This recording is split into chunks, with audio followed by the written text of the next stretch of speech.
নমস্কার, কেমন আছেন সবাই? আমার নতুন একটি ব্লগে আপনাদের সবাইকে অনেক অনেক স্বাগত জানাই। আজকে সোমবার, সন্ধ্যা এখন 5টা বাজে। শীতের দিন তো সন্ধ্যা 5টা বাজলেই মনে হয় অনেকটা রাত হয়ে গেছে, চারিদিকটা একদম কালো ঘুটঘুটে হয়ে যায়। তো আজকে যাব আমরা সবাই মিলে 12বিশাতে কালী মেলা দেখতে। তো দুই বোন মিলে আগে রেডি হয়ে নিচ্ছি। আর আমাদের মেয়েবেলা থেকেই যে এটা চলে, যখন কোথাও যাওয়ার হয়, কোথায় যাব, তখনই মানে একসঙ্গেই দুই বোন মিলে রেডি হব। আর তারপরেই শুরু হয়ে যায়, আমাকে একটু আগে রেডি হতে দে, আবার বুনু বলে আমাকে একটু আগে রেডি হতে দে। আর আমি বলি আমি চুলটা আগে ঠিক করে নিই, আর বুনু বলবে আমি একটু আইলাইনারটা দিয়ে নিই। মানে এই করে চলতে থাকবো, মানে দুইজনেই যখন রেডি হব তখন একসঙ্গে রেডি হব। তাই মেয়েবেলায় থেকেই মানে এরকম হয় আর কি আমাদের। আর আমি আগে বলতে থাকবো যে যা তুই আগে রেডি হ, তারপরে আমি রেডি হব। কিন্তু কোথায় আর কিসের, তখন ওই দু বোন মিলে গল্প করতে করতে ওই সেই কোনো কাজ করি, বা পরে যখন রেডি হওয়ার থাকে তখন একসঙ্গেই রেডি হব, এই আর কি। তো মেয়েবেলায় তো তুমুল দুজন মিলে ঝগড়া হতো, আর এখন বিয়ের পরে এই ঝগড়াটা কিছুটা কমেছে, মানে খুনসুটিটা। এখন মনে হয় আর বুনু রেডি হোক আর আমি রেডি হোক, আর হলেই হবে। তো দোজোকে তার মনাই রেডি করে দিয়েছে। মানে বললাম না, বাড়িতে এলে আমার আর কোনো চিন্তা নেই, মানে ওই তোজো রেডি সেডি নেওয়ার ব্যাপারে। কোথায় যাওয়ার হলে বুনু থাকলে বুনু রেডি করে দিবে, আবার ভাই আছে ভাই রেডি করে দেয়, মানে আমার এতটা আর কি চাপ হয় না। তো সবাই রেডি সেডি হয়ে এবার টোটো ধরে সবাই মিলে হাসি ঠাট্টা করতে করতে পৌঁছে গেলাম 12বিশার চৌপতিতে। আর এই মায়ের মেলাটা একদম 12বিশার চৌপতির সামনেই, এই যে দেখুন মেলার গেট। তাহলে চলুন এবার ভিতরে যাই। আর মাকে দর্শন করার যাওয়ার আগে রাস্তার দুপাশে কত রকমের খাওয়ার দোকান, মানে রাস্তার দুপাশে, মাঝখানে ফুচকা, চাট, তারপরে এগরোল, মোমো, আরও কত কিছু স্ট্রিট ফুড রয়েছে। তাই সেই সব খাওয়া দাওয়া পরে করব, আগে মাকে দর্শন করব, মেলা ঘুরবো, তারপর খাওয়া দাওয়া। আর এই হচ্ছে এই যে মায়ের মন্দির, আর এই মাকে দর্শন করে নিলাম। এই কালী মায়ের মূর্তির উচ্চতা হলো 31 ফুট, মানে আপনি এই সোজাভাবে দেখতে পারবেন না, ঘাড় ঘুরিয়ে উপরের দিকে উঠিয়ে তারপরে মাকে দর্শন করতে হবে, এত বড় মায়ের মূর্তি। তো সবাই মিলে মাকে দর্শন করে এবারে যে ঘন্টা বাজানোর পালা। এই মেলাতে এলেই ঘন্টা যদি না বাজানো যায় তাহলে ভালো লাগে না, মানে ছোটোবেলাকার অভ্যাস তো, ছোটোবেলা থেকে যখনই মানে এই মেলাতে আসতাম, মানে যখনই কি প্রত্যেক বছরই আসা হতো, মানে এই মেলাতে না এলে ভালোই লাগতো না। আমাদের এখানকার মানে কালী মেলা মানে অনেক বড়, আর সবাই আসে আশেপাশের, মানে আমাদের এলাকার মধ্যে এই কালী মেলাটা মানে ভীষণ বড় হয়। আর আশেপাশের মানে আশেপাশের জায়গা থেকেও আসে, আর আমাদের ওখানকার লোকজন এমন একজনও বাদ থাকবে না যে কালী মেলায় না যায়, এত মানে সবাই আসে, মানে আলাদাই একটা এই মেলার সাথে টান বলতে পারেন।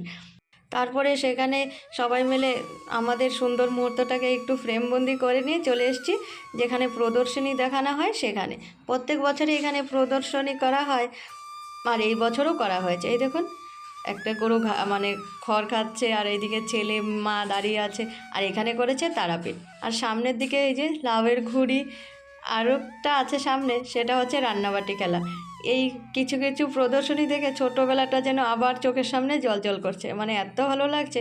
আর এই যে চন্দননগরের লাইট, ছোটোবেলায় তো মানে চন্দননগরের লাইট দেখার জন্য মানে পুরো আগ্রহে থাকতাম যে কখন কালীমেলা হবে আর এই চন্দননগরের লাইট দেখবো, মানে এত ভালো লাগতো। তখন তো অন্য পূজাপালিতে এরকম লাইটিং টাইটিং করা হতো না, শুধু ওই কালীমেলাতেই এরকম লাইট দিয়ে সাজানো হতো, আর খুব ভালো লাগতো। আমার এখনও এত ভালো লাগে যে চন্দননগরের লাইটিং দেখতে, মানে আপনাদের কি বলবো। তো এবার চলে এসেছি আমরা মেলার ভিতরে। প্রথমে তো মেলায় একটা চক্কর দিয়েছি, আর ভাবছি কোনটাতে উঠবো কোনটাতে না। আর টিকিটের এত দাম, দাম শুনে ভাবছি ধুর কোনোটাতে উঠবো না, চল মেলায় ঘুরে টুরে খেয়ে দিয়ে চলে যাই। কিন্তু মেলায় এসে যদি কোনো জিনিস না দেখি, কোনো কিছুতে না উঠি, তাহলে মেলার আনন্দটাই আসে না। তো আমরা এই যে এখন দেখতে চলে এসেছি মটকা কুয়া। আর এই দেখুন কীভাবে বাইকগুলো চালাচ্ছে, এই কুয়োর মতো বানানো বড় করে, আর সেই ওয়ালের পাশ দিয়ে এরকম গাড়িগুলো ঘোরায়, মানে এত জোরে জোরে কাঁপতে থাকে। তো যাই হোক, কোনো রকম একটু ভিডিও করে মোবাইল ব্যাগের ভিতরে ঢুকে দিয়েছি, যদি মোবাইলটা পড়ে যায় তাহলে যাবে। তো তারপরে চলে এসেছি ওই যে ব্রেক ডান্সে উঠতে।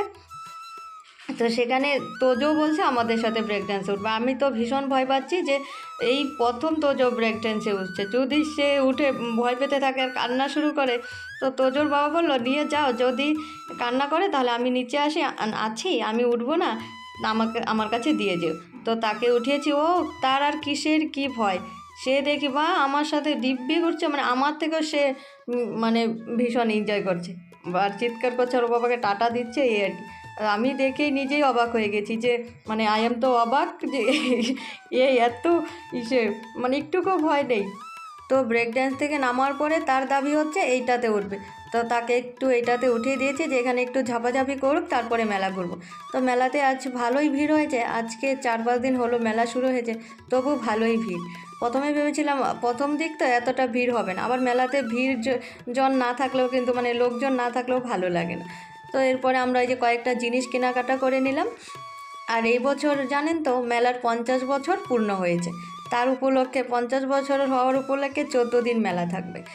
প্রত্যেক বছর ওই 11 দিন মেলা থাকে, আর এই বছর বাড়িয়ে 14 দিন করা হয়েছে। তারপরে সবাই মিলে একটু পাপড়ি চাট, এই যে ভাপা পিঠা, মানে এইসব যদি না খাওয়া যায় তাহলে ভালো লাগে বলুন তো।